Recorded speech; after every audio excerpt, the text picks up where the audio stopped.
Sí, listo. Más integrantes. Bueno, les damos la bienvenida a este ciclo de charlas sobre agroecología que organizamos desde el proyecto de extensión, promoción de la agroecología. Otro modelo productivo es posible. Se plantean una charla para hoy sobre plantas nativas, oportunidad biodiversa para ambientes rurales, y vamos a estar dando mañana otra charla en dos tramos, ¿no? Primero vamos a presentar una charla sobre una empresa Épicos que produce cereales y cultivos diferenciados y genera asociaciones con productores y también con la industria, y vende directamente a los consumidores este tipo de productos que se producen de manera agroecológica. Y para cerrar vamos a estar presentando una charla del grupo de extensionistas que pertenecen a este proyecto sobre el trabajo interinstitucional que se está desarrollando en la chacra experimental Blanca Grande a partir de las redes de instituciones que han venido trabajando mancomunadamente para la agroecología, que hoy es realmente una demanda social. En esta oportunidad, esta actividad está enmarcada dentro de lo que es el mes de la agroecología, por eso nos están acompañando instituciones como el RENAMA, la Dirección Nacional de Agroecología, y también la Sociedad Argentina de Agroecología. Este ciclo de charlas, por supuesto que se desarrolla desde la Facultad de Agronomía, y agradecemos todo el apoyo brindado, sobre todo a la Secretaría de Extensión, donde nos han facilitado los medios y esta plataforma para poder hacerla, digamos, de forma más dinámica y no tengamos ningún tipo de corte, ¿no? Con tiempo ilimitado. Bueno, les voy a presentar al grupo de docentes que nos van a estar disertando hoy acerca de las nativas. Realmente el tema de las plantas nativas es un tema muy solicitado y ha salido mucho en los temas de conversación, en las redes de productores, como una oportunidad para aumentar la biodiversidad como uno de los principios que marca la agroecología, ¿no?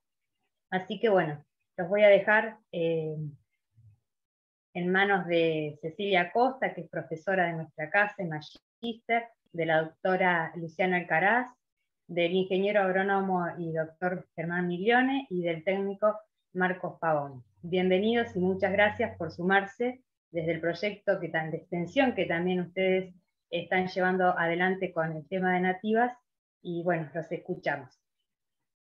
Bueno, buenas tardes a todos. Muchas gracias, Karina, por la invitación y bueno, por la presentación.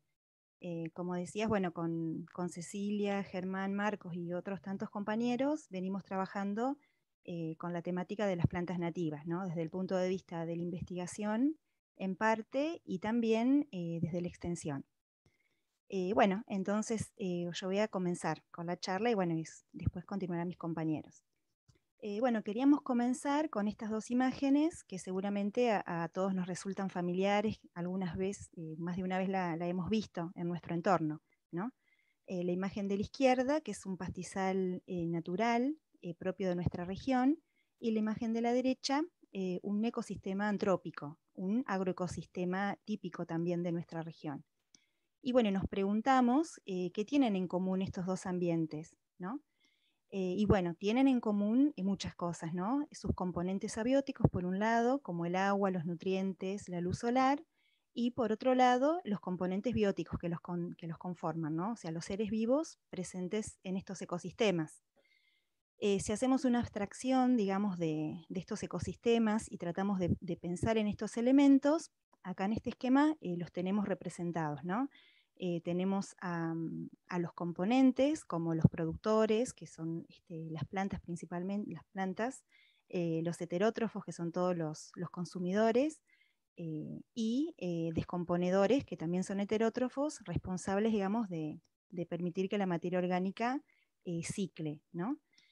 También están presentes los elementos abióticos, como el sol y la materia orgánica, y uniendo a estos elementos los procesos fundamentales que sostienen un ecosistema, ¿no? Que son el flujo de la energía, que es representado en este caso por las flechas amarillas, que es esta energía necesaria para que un ecosistema funcione, que entran al sistema por la puerta, digamos, de los productores y van pasando de componente a componente, pero como en cada pasaje hay una pérdida de energía, entonces, bueno, por eso se habla de un flujo de energía. En cambio, la materia sí completa un ciclo, pasando también de componente en componente, y un paso esencial, ¿no? Que es la descomposición de la materia orgánica, que luego debe mineralizarse, transformarse otra vez en nutrientes minerales para que las plantas puedan utilizarlo y de esa manera completar el ciclo, ¿no? Estos componentes del ecosistema y estos procesos que los unifican están presentes entonces en todos los sistemas, sean naturales o antropizados. Van variando, digamos, cuáles son los seres vivos que lo conforman, cuáles son, qué tan grandes son esos flujos o empobrecidos, pero están presentes en todos los sistemas. Si pensamos entonces en todos los seres vivos que están presentes, ¿no? en nuestros sistemas, bueno, esos seres vivos hoy día se los clasifica en 5 reinos, ¿no? Las plantas, animales, hongos, moneras, que son las bacterias, cianobacterias, y protistas, que es el reino de los unicelulares, por ahí el menos conocido. Y bueno, todos estos seres vivos que están presentes en nuestros sistemas, hoy día tienen, digamos, bueno, con todos los siglos de investigación y de estudio, se conocen y se sabe que existen 1.700.000 especies descriptas aproximadamente, ¿no? Pero se sabe que esa no es la cantidad se sabe que hay muchos más de esos, ¿no? Y hay estimaciones que algunos estiman que hay 5 millones de especies, otros 10 millones, y hay estimaciones que dicen que existen hasta 100 millones de especies, ¿no? Presentes en nuestro planeta. A todo este conjunto de seres vivientes es lo que llamamos biodiversidad. Si lo pensamos desde el punto de vista de los agroecosistemas, también lo llamamos agrobiodiversidad. Y podemos, acá hay una definición de biodiversidad que dice que es la cantidad, variedad y variabilidad de organismos vivos que habitan los ecosistemas terrestres, marinos y otros ecosistemas acuáticos, y las complejas relaciones ecológicas que se establecen entre ellos. Esa sería una definición. Algo importante también sobre la biodiversidad es que se puede aplicar en diferentes escalas, ¿no? Una es la diversidad entre especies o diversidad específica. Acá en esta imagen, por ejemplo, tenemos algunos ejemplos de nuestras sierras. Una especie de cactus, que es una especie nativa, una de las que venimos estudiando. También está otra especie, Zephyranthes tubispata. Y bueno, se pueden ver también, hay líquenes, hay musgos, hay gramíneas, distintas especies bien fáciles de diferenciar por sus características morfológicas. Otra de las escalas de la biodiversidad es la diversidad de comunidades, ¿no? Y acá en 2 extremos tenemos, por ejemplo, un ecosistema selvático donde hay una gran cantidad de especies diferentes, de árboles, plantas herbáceas, lianas y musgos, y podemos también tener otro ecosistema muy diferente, como puede ser una estepa, ¿no? Donde hay en biomasa menor cantidad de plantas, y obviamente siempre cada ambiente con sus animales y demás organismos asociados. La tercera escala, que es muy importante de la diversidad, es la diversidad genética, ¿no? En este ejemplo tenemos una población de otra especie nativa, Rhodophylla bífida, donde podemos ver la diferente coloración dentro de la misma especie. O sea, estamos viendo características diferentes que se pueden apreciar en este caso por la coloración de las flores, pero se trata de la misma especie. Esa diversidad genética es sumamente importante porque, digamos, está dada por toda la información genética que forma toda la diversidad de genes que forman parte de una población. y genera la variabilidad que permite que esa especie pueda adaptarse. Esta variabilidad se favorece cuando una especie se propaga por semillas y se minimiza cuando se realiza la clonación o multiplicación agámica de una especie. Hoy día, en un planeta donde el cambio climático es una realidad, que ya estamos viviendo y percibiendo, donde vamos a enfrentarnos cada vez más a ambientes de sequías, incendios, grandes alteraciones del paisaje, estos cambios imponen escenarios inciertos para la vida. Por lo tanto, tener el recurso, digamos, de una gran información genética presente en una población es fundamental, porque es lo que permite a una especie adaptarse a su nuevo entorno. Bueno, entonces, esta biodiversidad o agrobiodiversidad la podemos llamar también cuando estamos pensando en un ecosistema, en un agroecosistema. Constituye la base de la vida del planeta y de la sustentabilidad de los agroecosistemas. Es fuente de genes, por un lado, porque todas estas especies diferentes son las que podemos utilizar y aprovechar. Y las relaciones entre estas especies también nos brindan variados servicios ecológicos. Bueno, en la agricultura convencional no siempre se tiene en cuenta la importancia de esta diversidad, ¿no? Muchas veces, digamos, o sea, el modelo convencional tiende a hacer una simplificación del agroecosistema, reduciendo a unos pocos componentes biológicos de alto valor económico, y esto conlleva a que muchos de los servicios ecológicos tienen que ser agregados por la intervención humana, y esto conlleva insumos, ¿no? Para que el funcionamiento del ecosistema pueda realizarse normalmente, digamos. Bueno, y como un ejemplo concreto de agrobiodiversidad, tenemos los márgenes de los cultivos, los límites de los alambrados, cercos y banquinas, que son elementos del paisaje agrícola importantes en la conservación de la biodiversidad. Actúan como fuente de dispersión de especies a través de la dispersión de semillas y el movimiento de la fauna, y brindan, digamos, todas las plantas de estos ambientes brindan néctar, polen, refugio para enemigos naturales que controlan plagas y para los polinizadores que intervienen en la reproducción de muchos cultivos.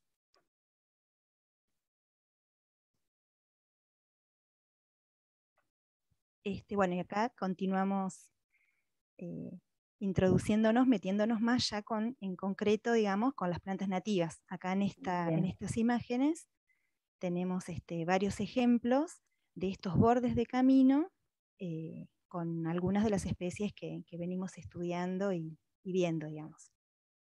Acá en particular lo que estamos viendo en la primera imagen es un borde de camino de un campo en Colonia Nievas, en donde si nos acercamos un poquito, bueno, como decía Lu, hay mucha diversidad específica, y acá en esta especie también es una Zephyranthes tubispata que nosotros estamos encontrando. También hemos encontrado acá en bordes glandularias, cipelas, bueno, rhodofialas, otras, bueno, también esta es la misma, un poquito más ampliada.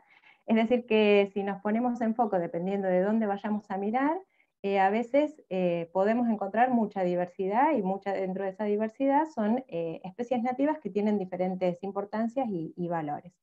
Entonces, cuando nos referimos a una especie nativa, nos estamos refiriendo a especies que son originarias de una región y que crecen allí espontáneamente, ¿no? Sin entrar en detalle, pero sí para aclararlo, vamos a tomar como sinónimo cuando hablamos de nativo, autóctono, aborigen, indígena o endémico, para referirnos al origen de las plantas, que si bien sabemos que esto, digamos, tienen diferentes definiciones también según la bibliografía que uno adapte, pero para no entrar en ese terreno, vamos a denominarlos a todos como nativas. ¿Por qué son importantes? Bueno, las especies nativas, ¿por qué las estamos trabajando? Bueno, porque por un lado son especies que están adaptadas a las condiciones que habitan, suelen ser más resistentes a los diferentes tipos de estreses, por ejemplo, a daños por insectos, a heladas, vientos, sequías, y son menos afectadas también a las enfermedades. En general no requieren un agregado de agua o fertilización adicional, y pueden sobrevivir, digamos, sin riegos o sin demasiados cuidados especiales. y también porque reducen el riesgo a la introducción de especies que puedan volverse invasoras. Acá, por ejemplo, tenemos un Senecio heterophorus, que es una especie herbácea, y bueno, en este caso, por ejemplo, bueno, uno la puede tener en los jardines, Marcos más adelante los va a explicar, y no requieren, digamos, de mucho mantenimiento. Uno, digamos, las puede trasplantar y en poco tiempo podemos tener este hermoso arbusto. O otro ejemplo también de adaptaciones, esta cactácea, ¿no? Una parodia, digamos, que vemos cómo se adaptan a las condiciones. Bueno, acá en este caso a todos los roquedales más o menos de la zona hemos podido identificarlas y encontrarlas. ¿Qué otro tipo de importancia tienen? Además de que son capaces de adecuarse a las condiciones en las que se habitan en la zona, es también porque atraen animales como mariposas, abejas, aves, que buscan alimento o lugares para reproducirse. Y también porque son recursos para animales, ¿no? Entonces, son muy buscados por aves o por zorros, y que al consumirlos pueden mejorar también la germinación de muchas de las semillas, o bien colaborar o contribuir a la dispersión, ¿no? En este caso, acá arriba tenemos un Senecio pulcher, bueno, con una de las mariposas, y acá abajo también, que es otra especie hospedadora, una Dicliptera. Todas especies de la zona. Hay muchos tipos de uso, bueno, digamos, como recurso humano, diferentes, por ejemplo, bueno, medicinales, mielíferos u ornamentales, ¿no? En este caso, acá algunos de los ejemplos, bueno, Rhodophyllus bífidas, que se utilizan sus bulbos, murucuyá como alimento, o también con potencial apícola, el senecio que les mencionaba hoy temprano. También se pueden utilizar como valor ornamental como cercos vivos, también se están utilizando muchos como para estudios y avances en los proyectos de restauración, bueno, y entre otros. Algunos de los cercos pueden ser utilizados como por ejemplo Baccharis, que son estos dos arbustos que estamos viendo acá, que también aparecen en la zona. Y también son importantes para poder evitar las invasiones de especies exóticas, ¿no? Como por ejemplo acá que estamos viendo este acacio, que las invasiones, bueno, son ocasionadas, ¿no?, por organismos que no son de ese lugar originario, pero que colonizan y se establecen en otros ambientes, desplazando a las especies nativas. Y que en general se estima en especies tanto de animales como plantas, hay 700 especies exóticas que son invasoras.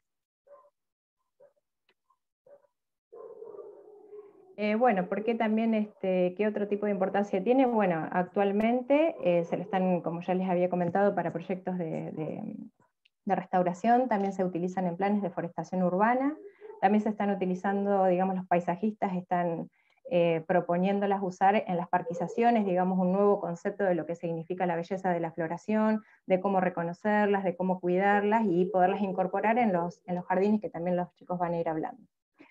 Porque cada vez también se descubren, digamos, diferentes tipos de usos y productos que se derivan de las plantas nativas, como cosméticas, por ejemplo, bioinsumos, y porque también en las últimas décadas se han ido incorporando, digamos, diferentes políticas o leyes ambientales en donde se las utiliza como plan de restauración o bien de reserva, como está ocurriendo ahora acá en la boca de las sierras.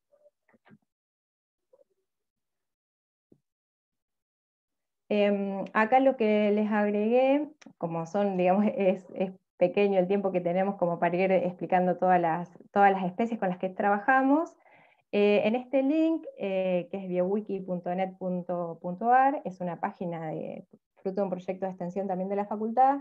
Ustedes se pueden meter en esta página, bueno, y se ve medio más o menos, va a decir fichas biológicas, fichas de plantas nativas. Y acá lo que van a encontrar son diferentes tipos de información, donde tengan que ver con sus características, su clasificación, su distribución, su hábitat, y formas más que nada para identificarlas.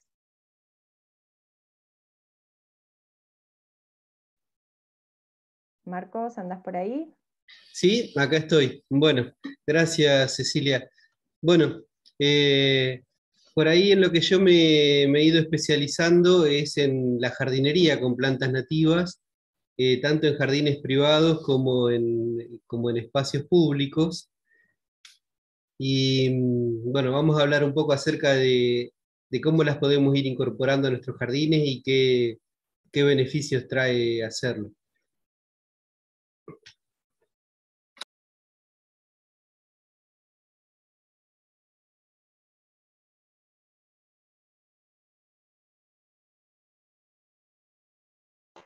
Estás muteado, Marcos. Ahora sí. Ahí sí.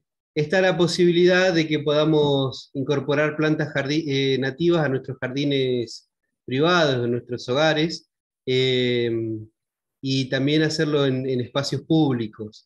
Esto nos da la posibilidad de brindarle espacios a las plantas que han sido desplazadas por distintas actividades humanas, ya sea por el avance de la infraestructura urbana, por el avance de la frontera agrícola, bueno, por un montón de cuestiones que le van quitando espacio. Entonces, por ahí es una cuestión cultural que necesitamos ir cambiando, eh, pero a la hora de elegir especies para nuestros jardines, podemos priorizar plantas nativas que, además de ser muy bellas, son el sostén de la biodiversidad.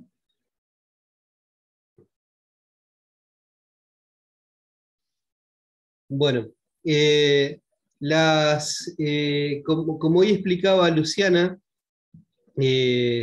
casi la mitad de las especies registradas de seres vivos que hay en el mundo son insectos, o son artrópodos. Bueno, dentro de ese grupo están los insectos, y dentro de los insectos están los lepidópteros, que nosotros habitualmente le llamamos mariposas y polillas, mariposas a los diurnos, polillas a los nocturnos. Y estos animales tienen relaciones muy especiales con las plantas.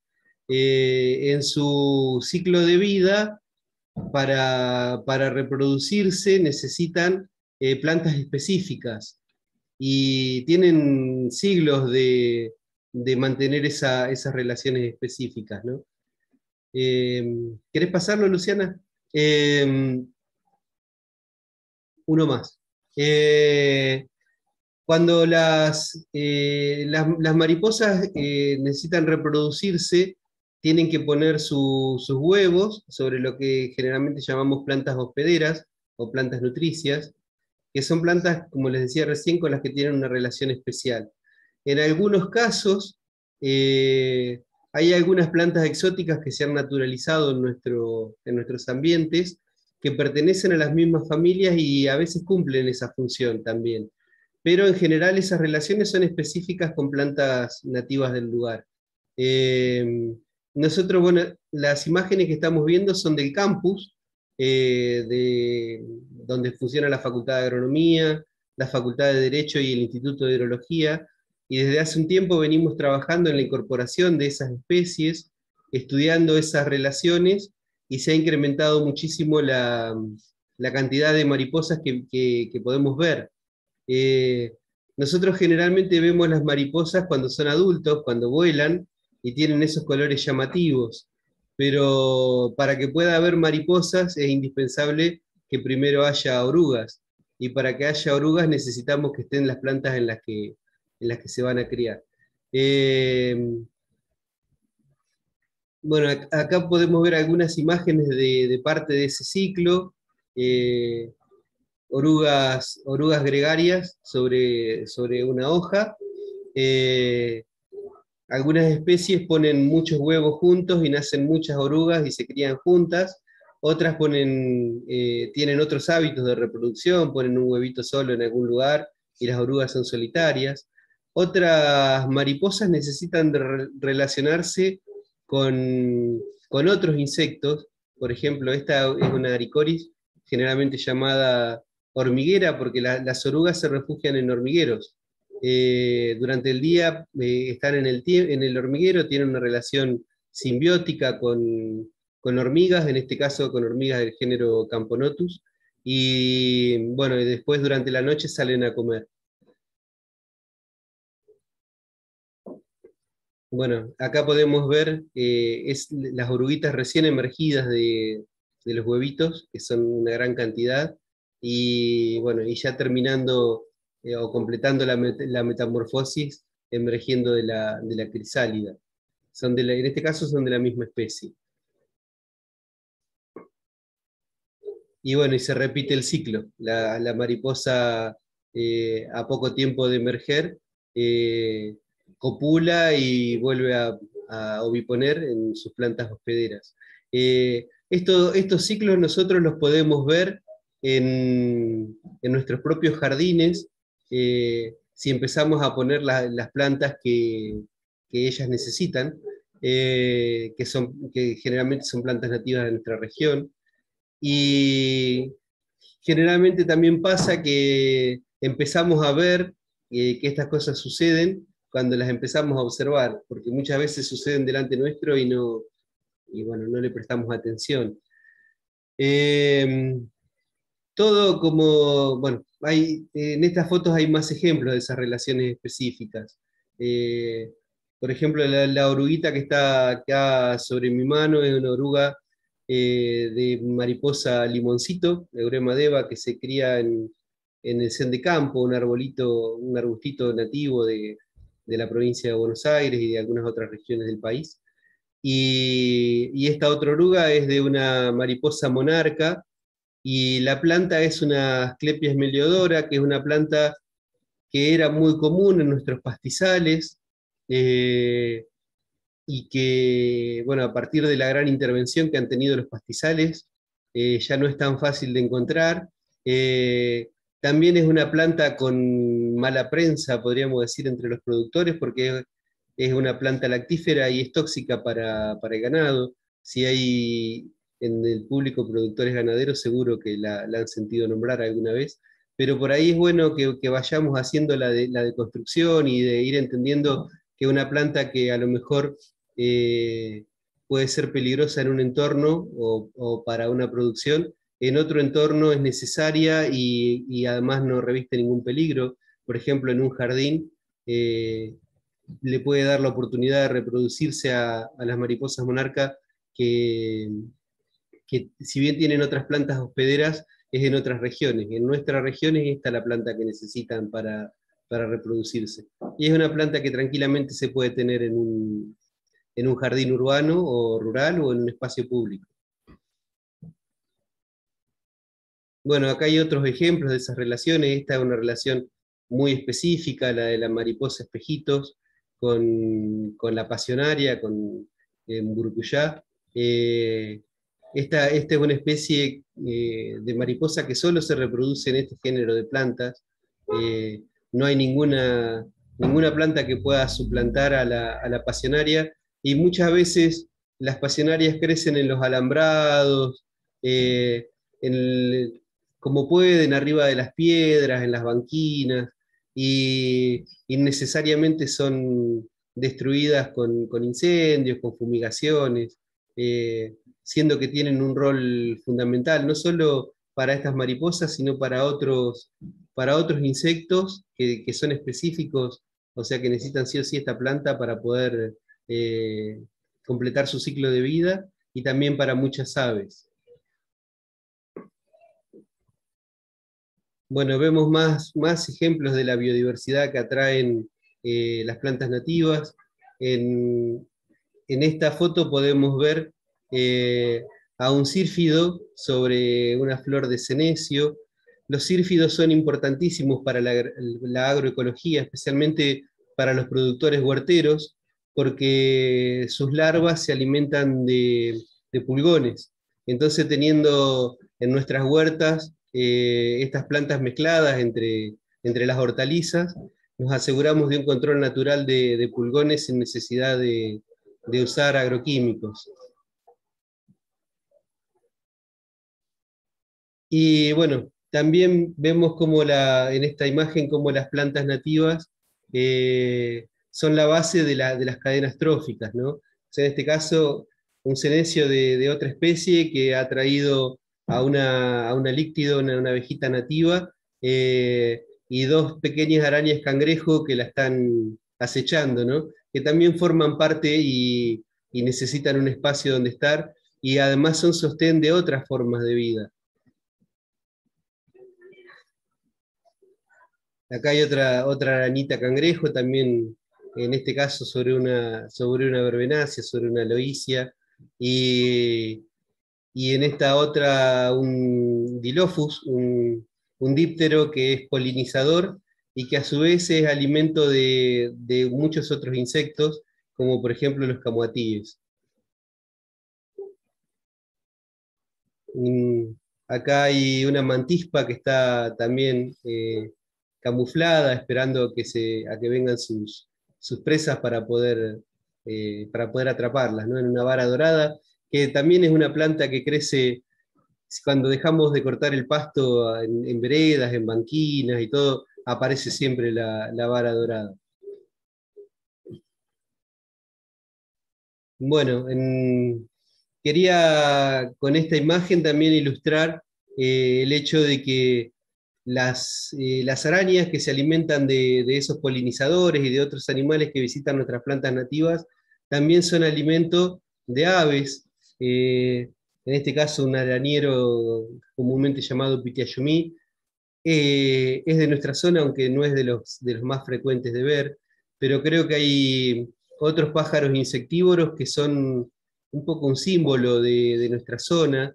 No sé, se me ocurre el churrinche, las golondrinas, las tijeretas, el mismo hornero que se queda todo el año y que necesitan sí o sí de la presencia de insectos para poder seguir viviendo. O sea, nosotros no le podemos cambiar la dieta a un hornero. Si no hay insectos, el hornero no tiene que comer, y si no hay plantas nativas, no hay insectos, o baja mucho la cantidad, y necesariamente baja la población de sus predadores. Sin ninguna duda, las plantas nativas en nuestros jardines pueden actuar como corredores biológicos, como refugios de biodiversidad,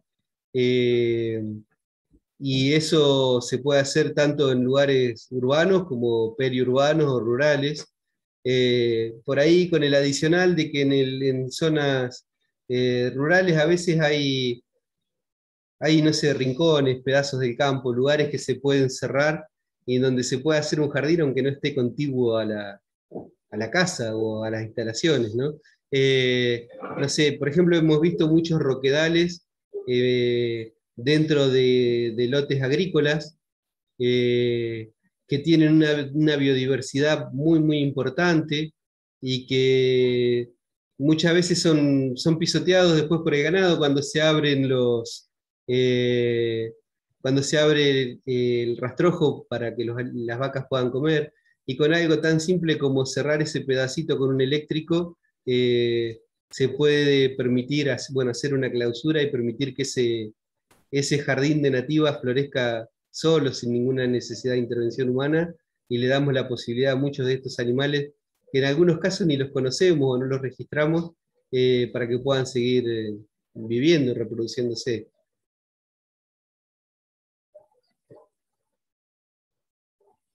Germán.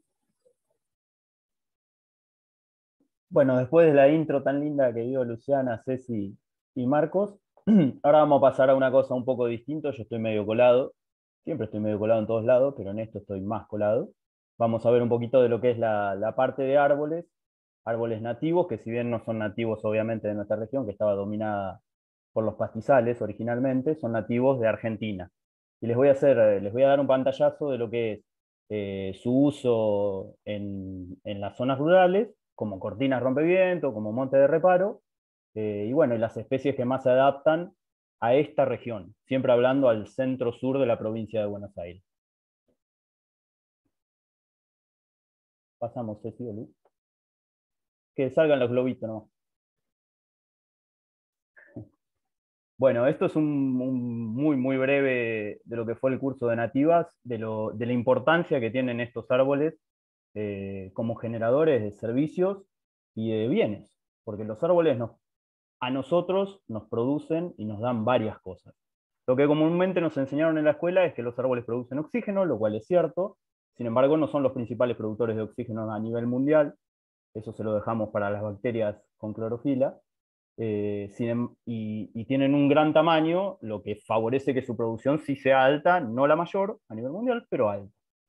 Después los demás están, el resto de los servicios que incorporé están centrados en lo que es el ambiente rural. O sea, sombra, reparo y ornamentación. No hay casco de estancia que no se luzca por los lindos árboles. Cuando uno llega, lo primero que ve son las 2 o 3 especies raras o bonitas que tiene esa estancia. Eso sería la ornamentación. Pero además también producen sombra y reparo para nosotros y para los animales. Atemperación del clima, bueno, está de la mano con lo anterior, ¿no? Atemperación del clima significa que lo mantienen al clima en un nivel que es adecuado para la mayoría de la vida de ese lugar. Ni muy alto ni muy bajo. Y cuando hablamos de cambio climático es un punto, uno de los globitos más importantes. Reducción de ruidos, parece mentira, ¿no? Pero tener alguna cortinita de árboles o un monte de reparo en las estancias nos pueden aislar, por ejemplo, de los ruidos de los tractores, de la maquinaria en general. Y bueno, obviamente en los caminos rurales también del resto de los vehículos que pasan por el camino. Fijación de dióxido de carbono, uno de los temas más importantes, incluso por encima de la producción de oxígeno, dado que los árboles, al tener un gran tamaño, con respecto a las herbáceas que estábamos viendo, tienen la capacidad de almacenar mucho más dióxido de carbono en sus estructuras, y además durar mucho más tiempo sin liberarlo, ese dióxido de carbono. Imagínense que si nosotros hacemos un mueble, por ejemplo, algarrobo, ese carbono que está secuestrado en la madera va a estar durante mucho tiempo en forma de mueble sin volver a la atmósfera, generando los problemas que ya conocemos, uno de ellos el calentamiento global. Captación de partículas contaminantes. Bueno, en las zonas rurales también es importante. Por ejemplo, pueden retener partículas de alguna pequeña deriva de alguna aplicación fitosanitaria, o también pueden retener el polvo de los mismos caminos, donde al ser caminos de tierra en su mayoría, pueden terminar en la casa y bueno, generando distintos problemas, incluso problemas respiratorios. Y bueno, y protección de la biodiversidad del suelo, que es más o menos lo que estuvieron diciendo los chicos, aplicado a los árboles. Seguimos. En primer lugar, esto es un pantallazo muy cortito, tengan en cuenta que no puedo extenderme demasiado, pero con estas imágenes lo que le quería mostrar es las distintas formas que puede adquirir o que puede tener una forestación de sombra o reparo para el ganado. Abajo pueden ver que más o menos se necesita 1 hectárea cada 500 animales, eso hablando de ganado bovino. Cuando estamos hablando de ganado ovino, siempre ya recordarán, los que son productores por lo menos lo tienen bien en claro, que 2 ovejas es una vaca, así que aproximadamente el doble, 1 hectárea cada 1000 ovejas. Normalmente se utilizan en la zona donde viene el viento predominante que afecta, en esta región es el viento sur, se utilizan hojas persistentes, y puede tener esas distintas formas. Ustedes pueden ver que la zona verde son hoja persistente, una planta que tiene hoja perenne, un árbol de hoja perenne, y en el centro hoja caediza. ¿Y para qué es esto? Bueno, muy sencillo. Durante el verano, la de hoja caediza va a permitir que entre el sol y que el ganado se pueda, durante el invierno, que el ganado se pueda cobijar de los vientos fríos igualmente, porque el marco de especies perennes va a seguir estando, en la zona central donde también va a tener sol. Es fundamental eso. Y bueno, y durante el verano van a estar todas con hojas, así que va a ser la sombra le va a proporcionar el cobijo necesario para el ganado sin problema. Bueno, la forma más sencilla de plantear a campo quizás de todas es la cuadrada en forma de L, pero todas son válidas, y bueno, algunas son más prácticas que otras. Cuando hay vientos muy muy fuertes quizás es mejor una forma triangular, ya que va a dividir el viento de mejor manera y va a azotar mucho menos a las plantas que están a barlovento. Bueno, seguimos. Otra forma en la que podemos encontrar a los árboles dentro de las zonas rurales es en forma de cortinas. Las cortinas forestales cumplen funciones muy importantes. quizás no se les presta tanta atención como se les debería prestar, pero son incluso yo diría que fundamentales en el funcionamiento de todo campo o todo productor agropecuario. Más que nada si tenemos animales, pero también si tenemos cultivos. Una cortina forestal está formada por varias líneas de árboles, generalmente son más de 2, pueden ser 3, 4, 6, 10, pero siempre es más larga que ancha. Y bueno, y es fundamental algunas pequeñas cositas que les fui marcando acá. Cortina forestal, y ahora vamos a ver otra, esta vamos a empezar viendo la cortina porosa. La cortina porosa significa que las especies que lo conforman permiten una pasada del viento. No son totalmente impermeables, o sea, no es un paredón, sino que permiten que ese viento avance a través de la cortina. Este tipo de cortinas es muy adecuada para proteger cultivos, también para proteger ganado, porque protege mucha distancia a lo que sería, o sea, del lado, se me hace muy difícil sin poder usar el mouse, pero del lado izquierdo estaríamos a barlovento, que es donde golpea el viento, y a sotavento sería del lado derecho. Bueno, protege mucha distancia a sotavento, como si pueden ver esa línea que dice en rojita, que dice una H, eso es la altura total de la cortina, 25 veces la altura, en este caso de cortinas porosas. O sea, la reducción del viento es menor, pero lo hacen en un largo plano. Es fundamental que cuando uno plantea este tipo de cortinas, se realice una plantación a 3 bolillos, que la pueden ver ahí arriba a la derecha, que yo les dibujé un triangulito amarillo, y las distancias de plantación. Son todas estimativas. 3 bolillos significa que las líneas, o sea, se contraponen unas con las otras. Los huecos que deja la línea de atrás de árboles son llenados por un árbol que está en el medio, o sea, en forma de triángulo. Ahí en la imagen se ve clarita. La distancia de plantación varían de 1 a 2 metros entre plantas y de 2 a 3 metros entre filas. Podemos pasar a la siguiente. Bueno, y esto sería el caso de una cortina densa. Una cortina densa protege muchísimo menos largo o superficie que lo que era una cortina porosa, como yo les mencioné. Sin embargo, tiene una utilidad. La cortina densa, al permitir el paso de muy poco viento, nunca es nada, siempre es poco o muy poco, pero nunca es nada. Permite el paso de un poco viento, lo que hace es que la protección sea máxima. Entonces nos puede servir este tipo de cortinas densas, nos puede servir para proteger estructuras, por ejemplo, galpones, casas, etc. Es utilizada con ese fin. Nunca tiene que ser un paredón, o sea que no deje pasar absolutamente nada de aire a través de la utilización de distintas alturas de vegetales, que ahora lo vamos a ver más adelante, porque si es un paredón lo que provoca es turbulencia. El viento va a chocar contra ese paredón, se va a elevar, va a caer rápidamente del otro lado, va a generar turbulencia y vamos a provocar el efecto contrario que lo que queremos. Entonces siempre tiene que tener algo de porosidad. Pasamos a la siguiente. Bueno, esto como lo anterior es como una breve introducción en lo que podríamos utilizar especies arbóreas en general. Como vieron, no hablé casi de nativas en las zonas rurales. Y ahora vamos a entrar a cuáles serían las especies que más se adaptan y en qué las podríamos utilizar o incorporar.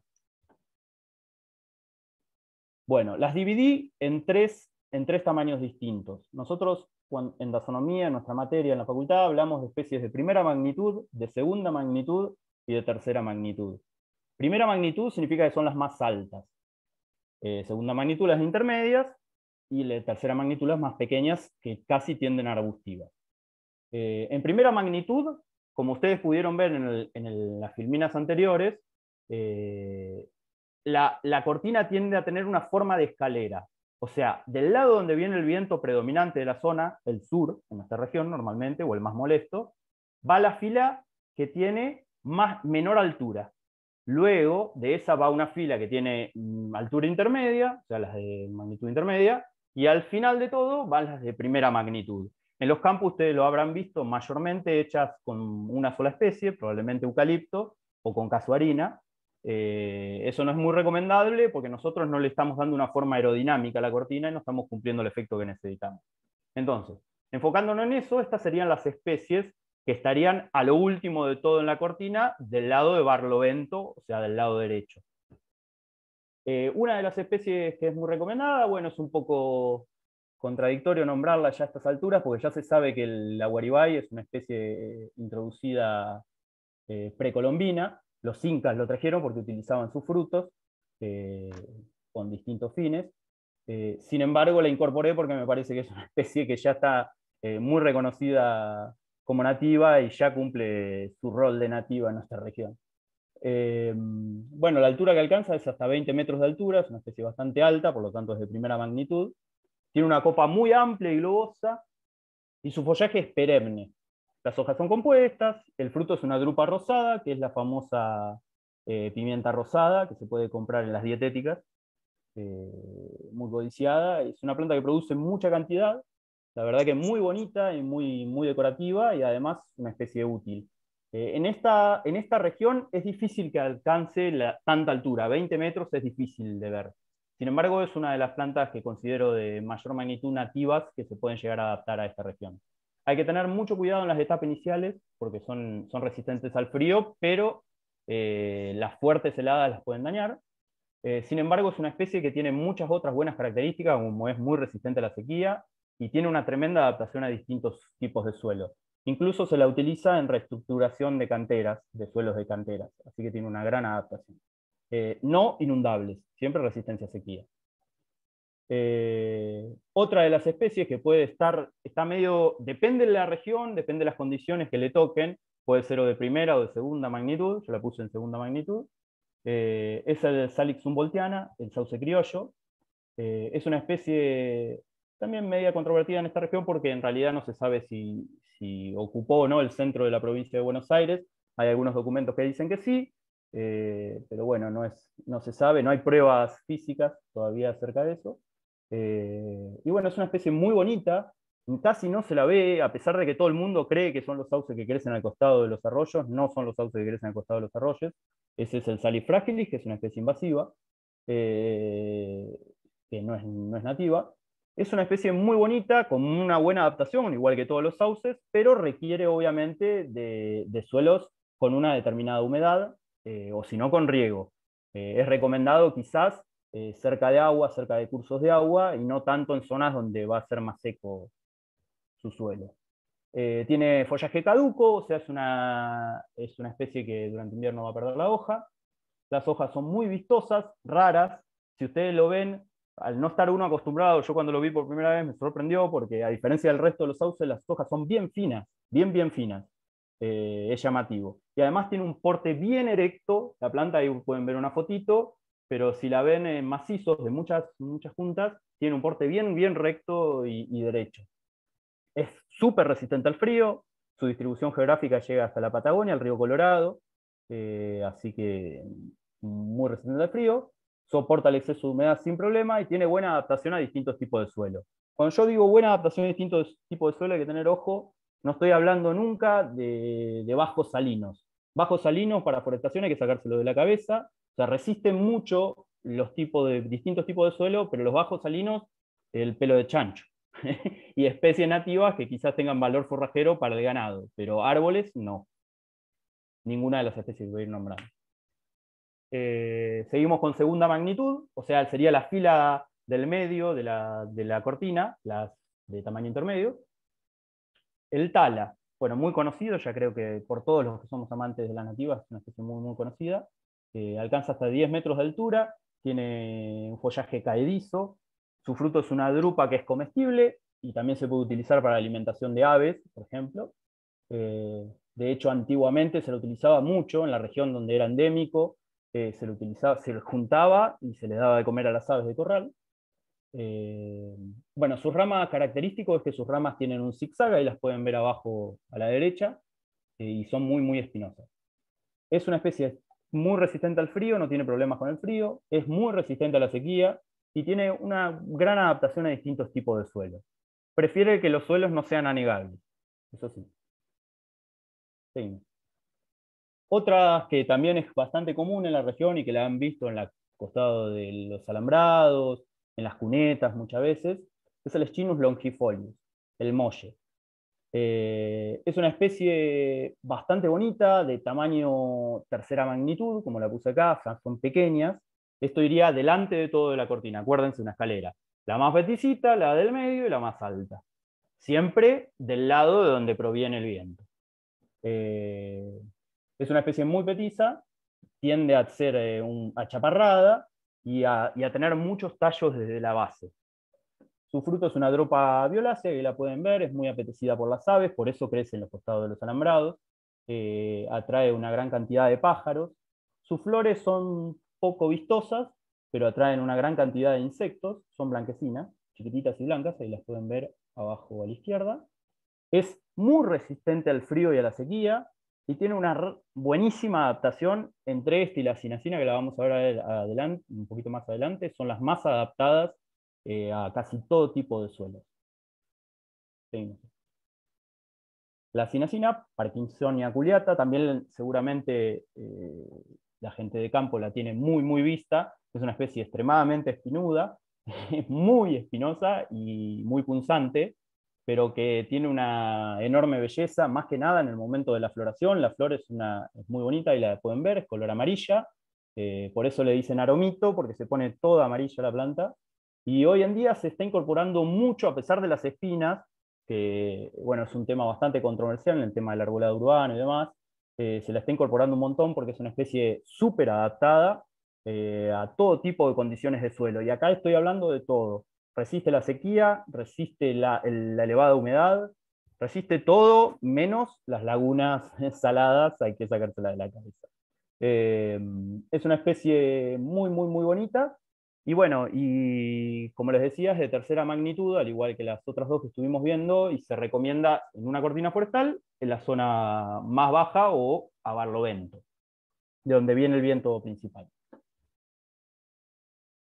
Y perdón, me faltó que era de hoja caediza también.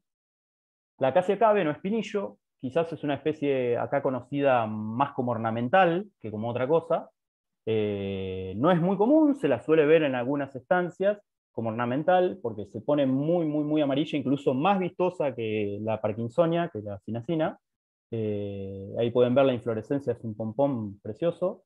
Y las ramas son muy, muy espinosas, ya como lo dice su nombre común, ¿no? Espinillo, son muy punzantes.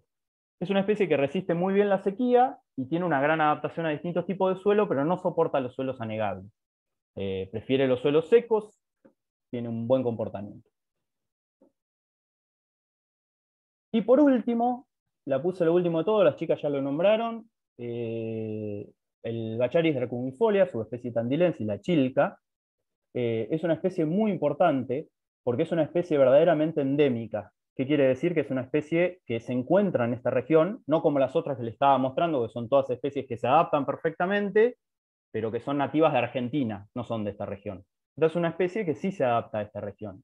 Y la verdad que es una especie que cada vez la estoy viendo con más cariño para incorporarla en los ambientes rurales, incluso en las casas, porque es una especie que tiene una gran adaptación y además tiene un buen porte, un buen tamaño, a pesar de que cuando uno la ve en su ambiente natural, quizás crece arriba de una sierra, tiene poco perfil de suelo y suele ser más achaparrada, pero cuando las condiciones se le dan, forma un pequeño arbolito de hasta 3 metros de altura, dice ahí, pero puede ser un poco más también. Es una especie que realiza una gran interacción con la flora y fauna de la región, atrae a un montón de mariposas y un montón de otras especies, y así que cumple una función importante biológica. Tiene una forma globosa y sus flores son blanquecinas, chiquititas. Está muy adaptada, como le decía, crece en la sierra, está muy adaptada a suelos pedregosos y prefiere los suelos bien drenados, no le gusta que se inunden. El único inconveniente que tiene es que no le gusta ser podada. Las podas drásticas le afectan un montón, incluso por acá hubo un par de ejemplares, había uno en la Plaza de las Madres que lo podaron y murió la planta. Casi no tolera las podas, no importa aunque sean en época y todo, no las tolera. O sea, es una especie linda para hacer, por ejemplo, cercos vivos, porque no tiene espinas ni nada. Sin embargo, tiene que ser un lugar donde sepamos que los cercos no se van a podar, porque no soporta muy bien la poda. Y no sé si me faltó algo más, creo que era lo último.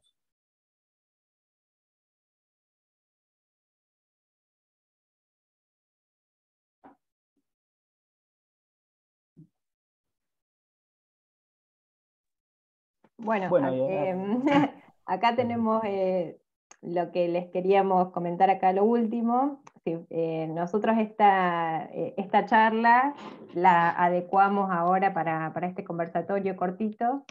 Nosotros organizamos todo este taller más o menos en 5 encuentros de 2 o 3 horas cada uno, por eso pudimos dar un poquito de cada cosa.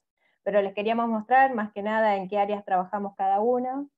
Bueno, en este grupo que les denominamos nativas, bueno, Rosa Escaramucino, que es del área de botánica, Vilma Manfreda, de fisiología vegetal, Marcos Pavón, que bueno, estaba hoy en la presentación, Lu también, bueno, y yo. Y Germán en la parte de árboles. Nosotros en la parte en general de germinación, lo que hacemos acompañadas por la experta en botánica Rosa, lo que hacemos es recorrer distintas zonas, tratando de identificar algunas de las especies con las que nos vamos encontrando, y estudiar también sus formas de reproducción, ¿no? Más que nada nosotros en la parte de germinación hacemos una colecta respetuosa de las semillas y estudiamos las mejores condiciones para su reproducción por semilla. Y Marcos, más bien en su reproducción por plantines, bueno, diferentes técnicas también de reproducción, ya que tiene él un vivero local de plantas nativas. Y Germán especializado en todo lo que nos comentó recién en especies arbóreas. Nosotros trabajamos, bueno, somos todos docentes de la facultad, Marcos es técnico en gestión universitaria también, y estudiante profesora en ciencias biológicas, y en conjunto venimos trabajando, digamos, en la generación de información acerca de las especies que vamos estudiando en la zona. Y ahí les dejamos nuestros contactos por cualquier inquietud.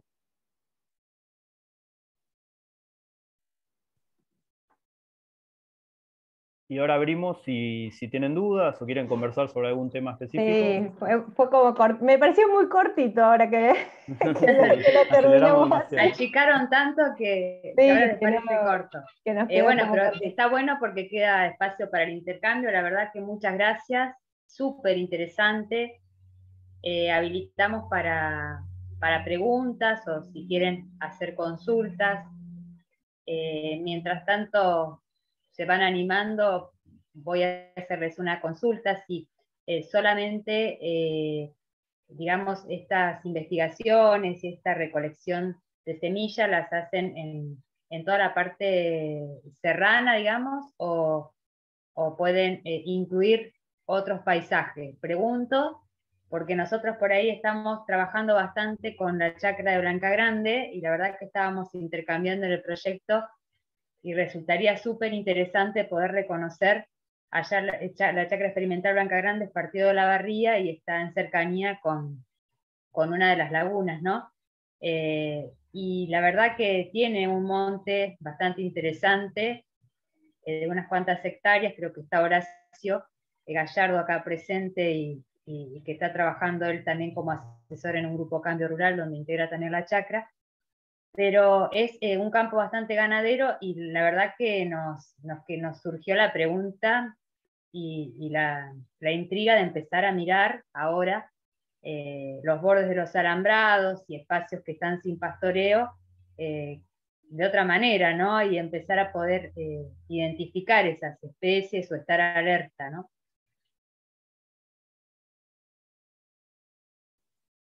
Bueno, en general venimos estudiando bastante la zona serrana, pero la idea, digamos, es poder abarcar y de hecho, bueno, hemos trabajado o estamos interesándonos en estudiar un poco más en profundidad especies que no son exclusivamente de las sierras. Y bueno, ¿no? Y estamos sí interesados en poder ir conociendo y tener acceso a otros ambientes que no sean exclusivamente las sierras.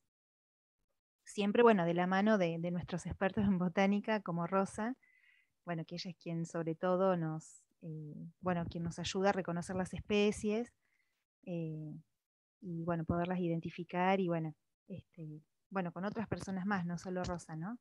Pero los expertos en botánica nos van ayudando por ese lado.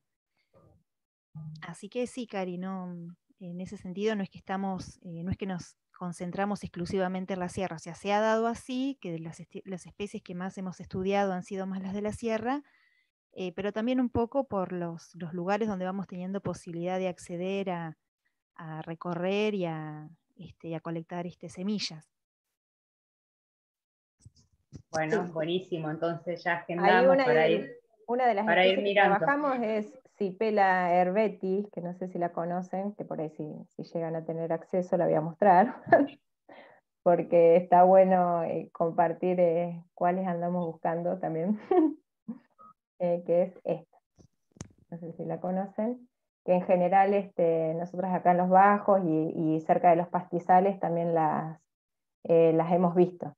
Y particularmente, bueno, en las pruebas de laboratorio tienen complicaciones para la germinación. Distintos otros tipos de reproducción como la que tiene Marcos, pero Marcos tiene mano verde, que a nosotras por ahí se nos complica y a él le crece todo. Pero bueno, esta sí es una de las especies que venimos siguiendo también, que esta aparece mucho en los tal cual, campos. y en pampa deprimida, en los campos aparece, es más de ambientes con suelo más anegable que de las sierras también. Ahí tenemos una Bien. consulta de Fernando, que para las chicas más que nada. Pregunta, ¿está realizando algún proyecto de banco de semillas agroecológicas de la zona serrana? Bueno, de banco de semillas específicamente no. Por ahora, digamos, vamos con especies, digamos, en general. Hacemos, digamos, un reconocimiento general y de algunas especies en particular son las con las que hemos hecho ensayos de germinación, pero de banco de semillas en conjunto no. Rosa estuvo trabajando unos años, Rosa Scaramuccino, que no está acá presente, estuvo trabajando unos años, la verdad que es una experta en eso, lo que es semilla y banco de semilla es muy conocedora. Así que si quieren el contacto, seguramente pueden conseguir el mail o eso, yo les puedo pasar el mail de Rosa, si les interesa saber algo en específico que ya estuvo trabajando. Fernando.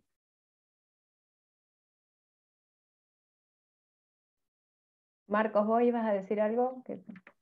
Sí, que a veces pensamos que las especies de las sierras y las de los ambientes de campos más bajos y todo son absolutamente distintas y en realidad hay muchas especies en común. O sea, como recién se hablaba de la cipela, dentro de las sierras hay un montón de ambientes distintos y hay lugares que acumulan agua y donde se ven especies que generalmente están presentes también en las zonas bajas.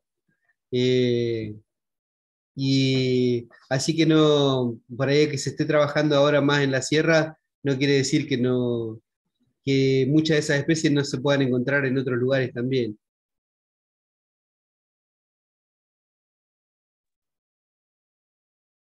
Bueno, ahí Horacio Gallardo está levantando la mano. Sí, Horacio, te escuchamos.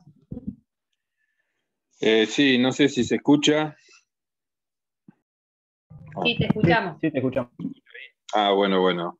Bueno, ya que me nombraste, Karina, voy a hablar, voy a hacer algunos comentarios de lo que veo en Olavarría. Bueno, primero buenas tardes a todos. Y bueno, quería hacer alguna apreciación de lo que vemos acá en Olavarría y en la chacra de Blanca Grande, específicamente, que es una zona baja, pero tiene algunas lomaditas, ¿viste? No es tan por ahí todo inundable como por ahí uno puede imaginar. Así que se puede buscar esos lugares como para empezar a experimentar ahí con alguna de las especies autóctonas, porque me parece que ahí el monte está muy lindo, es bastante amplio, tiene como 2 hectáreas. Y bueno, lo que veo yo me parece que son más especies exóticas. Qué sé yo, veo ligustros o, bueno, después hay casuarina, por supuesto hay, y eucalipto, que es lo más común. Bueno, eso es lo que más se ve también en los campos o en los cascos de estancia, así. Pero autóctona hay que buscarla con una lupa porque no se ve mucho. Estaría bueno de poder trabajar, no sé si están por ahí interesados en venirse para este lado los chicos de la cátedra, de empezar a ver, a hacer algún reconocimiento de los lugares y poder empezar a implementar algunas nativas acá en esta zona. Lo dejo como inquietud. Ahí me meto yo. ¿Qué tal, Horacio? Me ¿Qué tal? me encantó la acotación.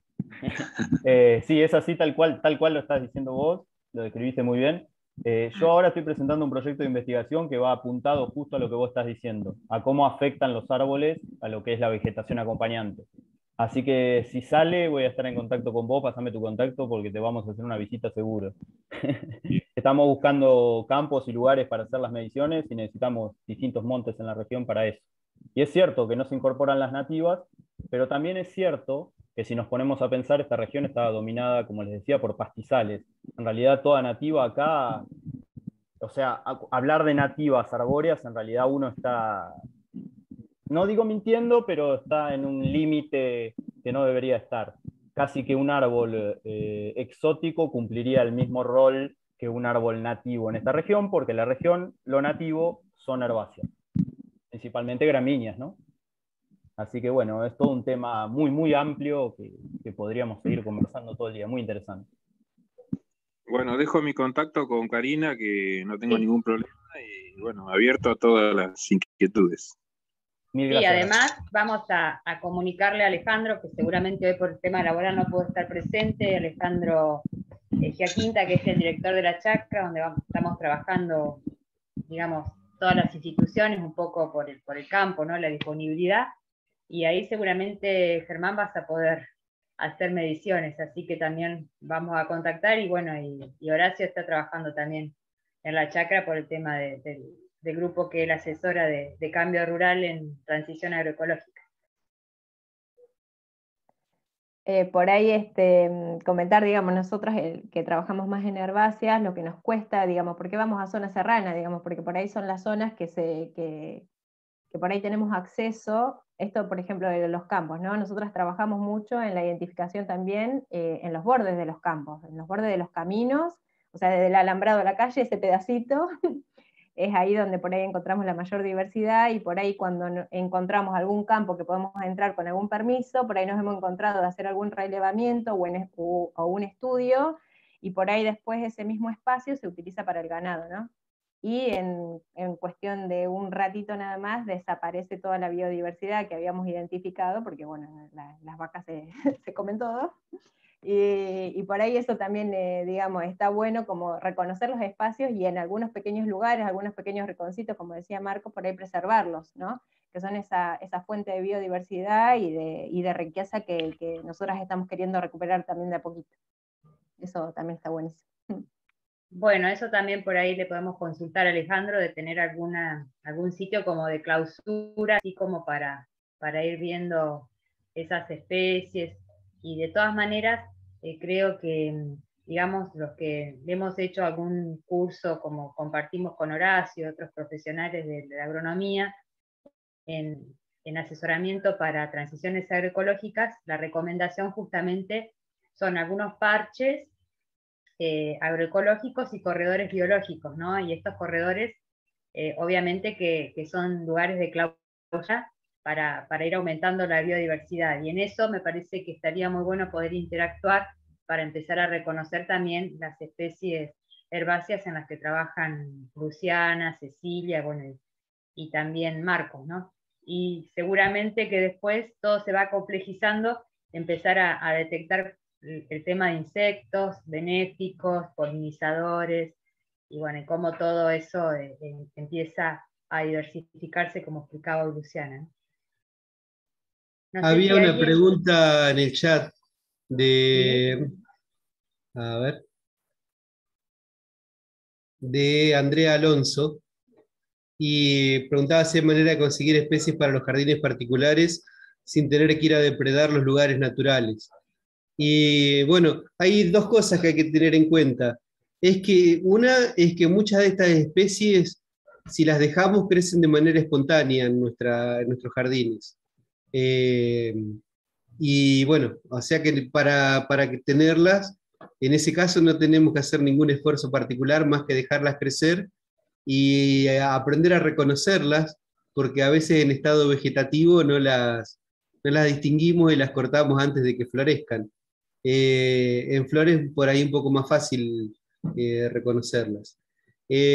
Bueno, la otra es, bueno, ahí de a poco se empieza a armar un movimiento incipiente de red de vivero de plantas nativas.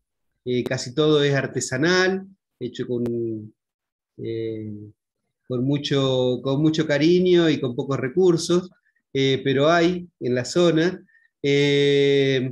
Y la otra, y que yo creo que es la mejor manera, es empezar a observar las plantas en su entorno, salir a caminar, salir a recorrer las banquinas, salir a recorrer los bordes de los arroyos, las vías, bueno, que tiene campo, la posibilidad de acceder al campo también en los pastizales, y empezar a reconocer especies, marcarlas y hacerles un seguimiento y bueno, juntar semillas de una manera que no sea depredatoria y reproducirlas en nuestros hogares.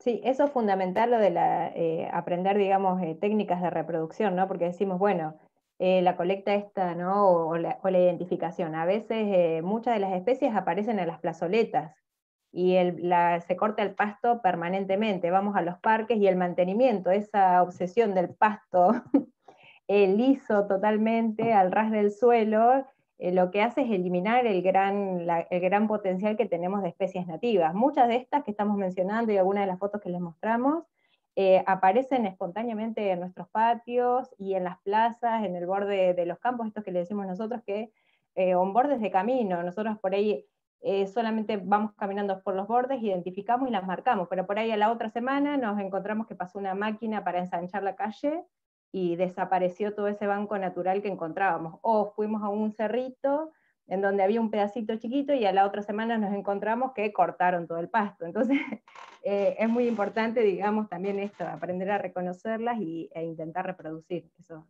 es fundamental.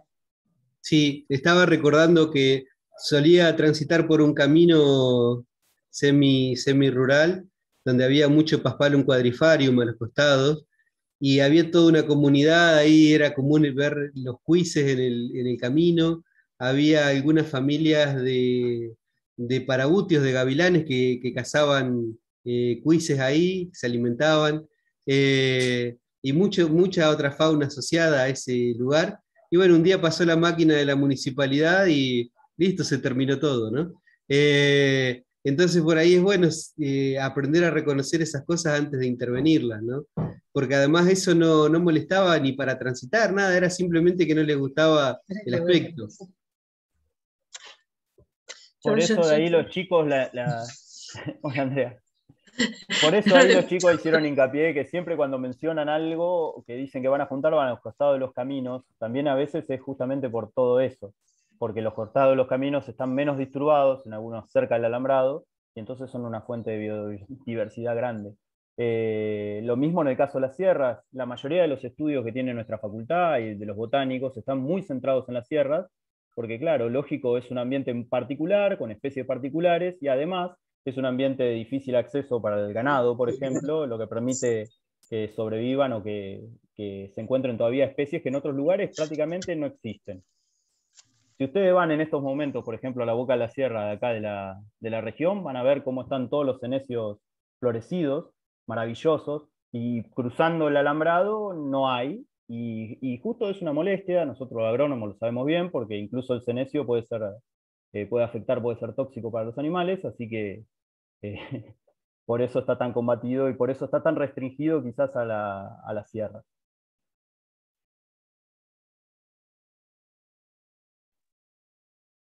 ¿Alguna otra consulta? Ahí Andrea está levantando la mano. Sí, hoy lo saludaba, pero levantaba la mano. ¿Cómo les va, chicos? Bueno, me encantó la charla, estuvo lindísima. Respecto, escuchaba Ceci lo que decías, que les cuesta por ahí encontrar lugares para poder hacer un seguimiento a veces de las distintas especies y eso. Así que yo vivo, saben que vivo en una quinta que son 2 hectáreas y 1 hectárea la dejo que crezca libremente todo, así que se las ofrezco para cuando quieran venir. y hacer lo que quieran. De paso aprendo a hacer reconocimiento, lo que sea, porque, bueno, siempre por ahí estoy subiendo fotos y aparece Senecio, aparece... bueno, Marco fue vecino mío, así que Marco, vos conocés la quinta, y fuiste vecino y también conocés las especies que hay cerca.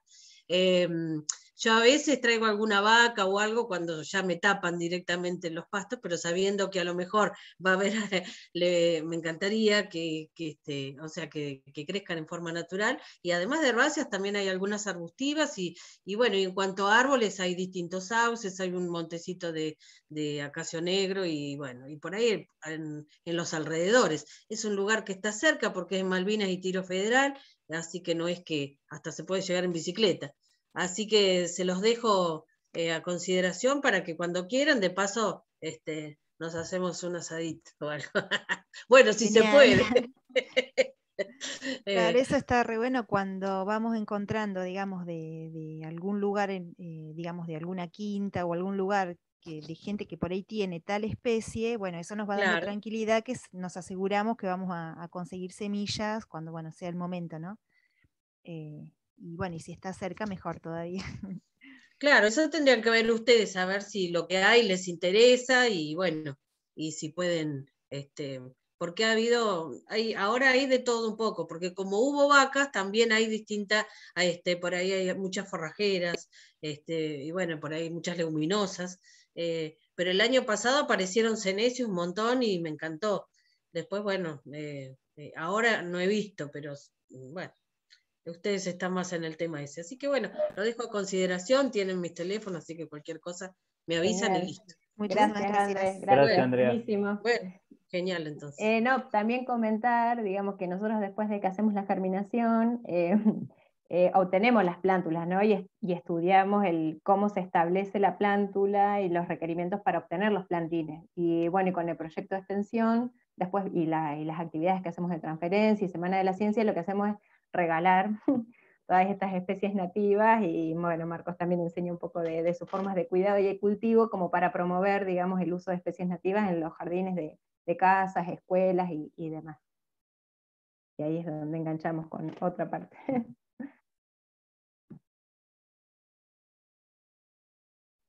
Bueno, ahí Fernando Dorsi nos está compartiendo un link. No sé si querés comentarlo, Fernando.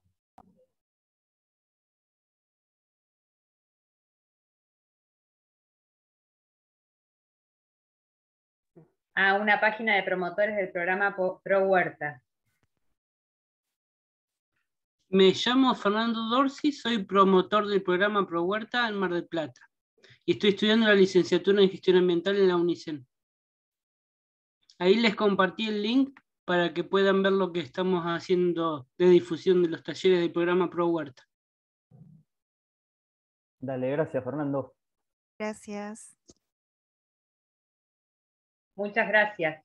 ¿Alguna otra pregunta o comentario que quieran hacer? Está muy bueno que nos hayamos dado este tiempo de intercambiar, que siempre con las exposiciones a veces queda corto. Una consulta mientras voy haciendo, si otros van pensando. La recolección de semillas, ¿hay momentos específicos en que uno tiene que prestar más atención? ¿Hay algunas que son más estivales? En general, ¿cómo lo manejan? Claro, primero vamos identificando el momento de floración, y desde la floración hay un tiempo también para poder hacer la recolección.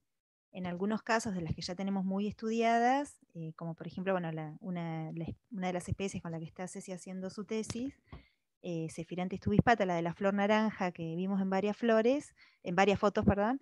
Bueno, esa ya, Ceci ya la tiene bien estudiada, sabe que florece después de las lluvias, o sea, llegada la primavera, después de las lluvias empieza la floración. Entonces, bueno, salimos al campo para encontrarla, para estar seguros de que, digamos, vamos haciendo ese seguimiento hace ya varios años. Y una vez que ya está identificado que está florecida, más o menos son 10 días en que hay que volver a los lugares para poder hacer la colección de las semillas, ¿no? Y bueno, muchas veces la población crece en compañía de otras especies, ¿no? Por eso es importante poderlas identificar en el momento en que están en floración, para luego ir a los sitios adecuados para poder hacer la recolección de las semillas. Bueno, de otras especies no tenemos tan claro cuál es el momento ideal. Por ejemplo, uno de los cactus que vimos también en la foto, hemos recolectado semillas, hemos hecho algunos ensayos y bueno, digamos, estamos todavía en una etapa bastante preliminar porque bueno, no siempre hemos tenido éxito en esos ensayos y bueno, la colección de las semillas las hemos hecho más finalizando el verano, florece también en el primavera y verano. Y bueno, ¿cuál es el momento ideal? En ese caso no sabemos. O bueno, a veces la cosecha se hace en ese momento, pero quizás las semillas requieran un tiempo de posmaduración y bueno, todas esas son pautas, digamos, o cosas que nos interesa investigar. También a veces no solamente hay que tener en cuenta los tiempos, sino, como bueno, mencionaba Luciana recién, con qué otras especies están asociadas. Por ejemplo, la cipela, la que mostró Cecilia hace un ratito, tiene una flor muy vistosa y cuando está florecida es muy fácil de ver. Pero en estado vegetativo o después cuando está con frutos madurando, es bastante difícil de ver a campo porque pasa muy desapercibida en el pastizal. Una técnica que yo tengo para ir a juntar semillas de cipela es buscar plantas de duraznillo, porque crecen en el mismo ambiente. Entonces, siempre donde hay duraznillos, hay cipelas cerquita. Y entonces, cuando están en semilla, si bien la cápsula es chiquita, buscando específicamente cerca de los duraznillos, se pueden encontrar semillas. Bueno, se pueden encontrar plantas con semillas maduras. Entonces, bueno, por ahí, dependiendo de la especie que nos interese, podemos ir armando como un esquema un cronograma con la fecha en que florece, o también un esquema de con qué otras plantas lo podemos encontrar asociado para poder encontrar las semillas en el campo.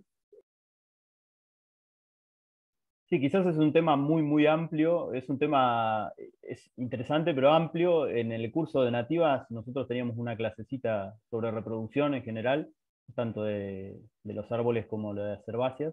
Y bueno, hay que saber primero cuándo da la semilla, también hay que saber qué condiciones necesita la semilla, porque no todas las semillas terminan en las mismas condiciones. En los árboles tenés que saber si son semillas duras o no. Muchas veces hay semillas que pueden estar mucho tiempo en la tierra intactas sin germinar, y si no intervenimos de alguna manera no germinan. Así que es un tema muy interesante porque bueno, es la manera de obtener las plantas, pero hay que interiorizarse y leer mucho porque es bastante amplio, incluso para nosotros, digamos. Ahí hay una duda que la atajé porque dijeron, nombraron al ceibo, que fue el día de nuestra flor nacional, y bueno, y preguntan si tienen esa nativa y si vieron, porque dice que la ven poco en la región. Y lo que pasa con el ceibo, justamente, que yo ni siquiera lo incorporé, como vieron, en el cursito de nativa un poco más extenso lo agregué, pero el problema que tenemos con el ceibo en esta región es que no resiste las heladas. Es muy difícil de lograr una planta adulta, se puede lograr, pero pasa lo mismo con las especies, por ejemplo, los palo borracho, que si bien pueden llegar a sobrevivir, tienen que tener un tamaño de planta grande cuando uno se lo lleva al lugar definitivo, y generalmente en las condiciones de campo o más alejadas de la ciudad, donde las condiciones de viento y frío son mayores, es muy difícil hacerla sobrevivir. Por eso no se la ve tanto en la región. Pero es una especie muy bonita, es la flor nacional, o sea, es la especie nativa de árboles de nuestra región. Y bueno, atrae un montón de fauna, picaflores y un montón de aves que incluso anidan sobre su copa. Sí, Germán, con respecto a eso, por ahí es bueno hacer hincapié en que por ahí a veces se ven ceibos, jacarandás o algunas otras especies sensibles al frío en nuestra zona, pero generalmente es dentro de jardines urbanos y ubicados bastante dentro de la ciudad. No es lo mismo la temperatura y cómo se conserva la temperatura en el centro de una ciudad que en la periferia y mucho menos en el campo. Entonces, bueno, si van a ver ceibos florecidos en azul, seguramente en el centro de Olavarría también. He visto algunos jacarandás muy lindos también en Tapalqué, pero en en las periferias es mucho más difícil. Y bueno, es poner a una planta en condiciones que no son ni cerca de ser óptimas para esa planta. Y voy a aprovechar a decir lo mismo que digo siempre, poner una planta a sufrir no tiene ningún sentido. Estamos esforzando a una planta a querer vivir porque a nosotros nos gusta esa planta, pero es evidente que las condiciones no son las adecuadas para ella. Por lo tanto, probablemente las asociaciones que forme con el resto de la flora y la fauna tampoco sean las adecuadas. Si le está costando sobrevivir, también le va a costar asociarse. Así que, bueno, eso respecto al ceibo. Sí. Ahí estaba levantando la mano Virginia. Sí, buenas tardes. Yo fui la que hice la pregunta del ceibo. Bueno, soy Virginia y vivo en la ciudad de Tandil, pero tengo un ceibo en el campo, a 50 kilómetros de ahí, en Napaliofú, un ceibo que plantó mi abuela. Y preguntaba eso, bueno, porque siempre lo recuerdo, además que está presente, pero cada fecha nacional, y nunca lo pude reproducir. No sé, me cuesta por eso y no veo mucho, menos en el campo. Hay montes de eucaliptos y ahora lo que se sembró medio cerca hace unos años fue un roble y para mí eso le quitó como potencia, digamos, no sé. Pero pobrecito nunca lo pude reproducir y es algo que me gustaría, es hermoso. Bueno, ahí te ayudo yo. Las semillas que da es una semilla de una leguminosa típica, Sí, arbórea, son semillas duras. Es un poroto sí, durísimo. Bueno, hay que sí. pasarlo por una lija para que germine.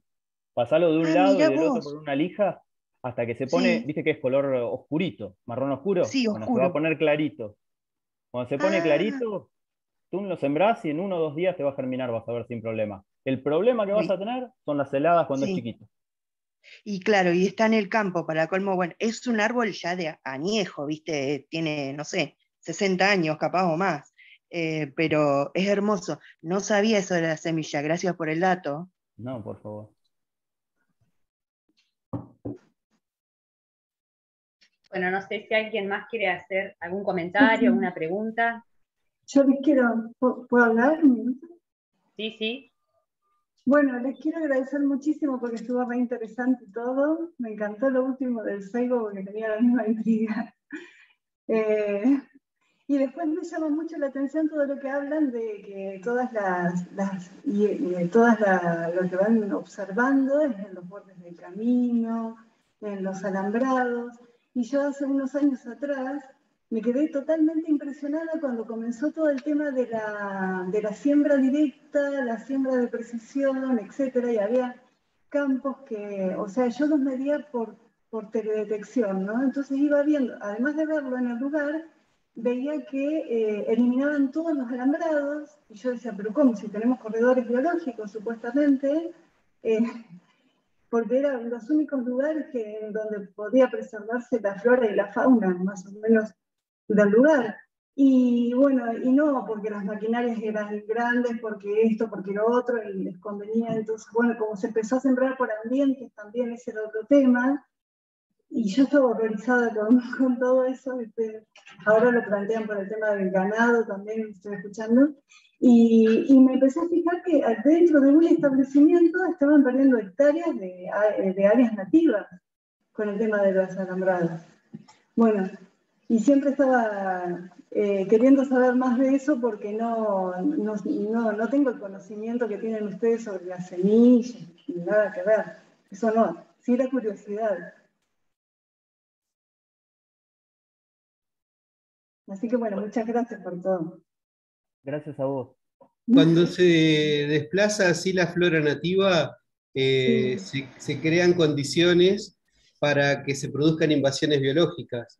En muchos campos de la sierra, de nuestra zona, por ejemplo, en las costas de los canales o de los arroyitos que no siempre tienen agua de manera permanente, está cada vez más invadido por gledicia, por acacia negra, y una de las razones es porque ya no hay pajonales, ya no está la vegetación que estaba originalmente en ese lugar. Incluso está causando problemas para el traslado de maquinarias. En muchos campos han tenido que contratar gente para cortar los montes para poder pasar con las máquinas ahora. Entonces, bueno, a la hora de hacer alguna labor o algo en un establecimiento, es bueno tener en cuenta que la flora que está cubriendo un lugar, la flora nativa, cumple un montón de funciones, aunque nosotros quizá no conozcamos específicamente qué funciones tiene. Gracias. Sí, evidentemente en estas cuestiones donde empezamos a ver la necesidad de trabajar de manera interdisciplinaria, ¿no? Transdisciplinaria, porque, bueno, todos estamos viendo esas luces de alerta, un cambio en el modelo productivo y la agroecología como propuesta nos invita a empezar a escucharnos, por eso hoy los convocamos a ustedes y realmente resulta súper interesante, y a partir de eso seguimos tejiendo nuevas redes de sitios para investigar, de sitios para colectar semillas, de otros docentes de otras universidades o de otras instituciones que están interesados en la temática. La verdad que la agroecología tiene esa capacidad, me parece, de reunirnos y de empezar a intercambiar, ¿no? Bueno, no sé si hay algún otro comentario, alguna reflexión o alguna otra pregunta que quieran hacer.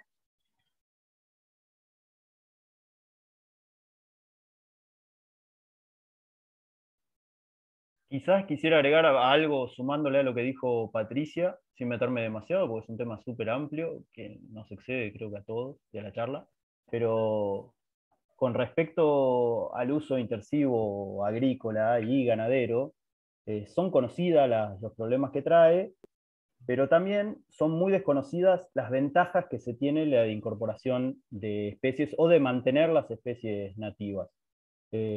Quizás siempre se habla que es una pérdida de dinero en el campo, que puede generar problemas de que las malezas que están en los alrededores, por ejemplo, en un alambrado o en un corredor biológico, por ejemplo, un río, un arroyo, un curso de agua, esas malezas pueden pasar para el lado del campo. Sin embargo, con poco manejo y con un poco de formación, se pueden lograr cosas muy importantes, como por ejemplo que aumente la población de controladores biológicos y por lo tanto reducir de esa manera el uso de agroquímicos. Reducir el trabajo es reducir plata que uno tiene que poner en el campo, y reducir plata nos gusta a todos, o sea, no hay mucha vuelta que darle. Lo que pasa es que para eso hay que incorporar conocimientos y bueno, ingeniería al campo, que existen los conocimientos hoy en día, estamos muy avanzados, ya son superadores los conocimientos, incluso hasta para nosotros. Así que la cuestión es leerlos e incorporarlos en el funcionamiento del campo. Es una opinión como agrónomo, ¿no? Ni como gasónomo, para sumar a lo que dijo Patricia.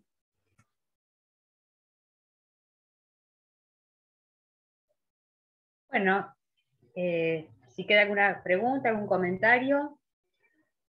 Si no, agradecerles por la exposición, por el tiempo. Bueno, ahí Silvia hay varios comentarios de agradecimiento que se fueron dando a lo largo del chat. Silvia Boyi agradece por lo que brindaron hoy para quienes estamos comenzando a aprender sobre estos temas. Bueno, Silvia lo está trabajando desde otro aspecto, es de la Facultad de Sociales, que se sumó hoy, pero bueno, evidentemente hay una demanda de empezar a revisar todos los procesos, ¿no? Desde la producción hasta la industrialización y la comercialización y el consumo de alimentos, ¿no? Como verlo como un todo, y lo mismo que el turismo, ¿no? Esto de respetar las especies, sus lugares, si colectamos semillas, bueno, hay como un cambio dentro de la sociedad que está demandando aprender y generar nuevo conocimiento, ¿no?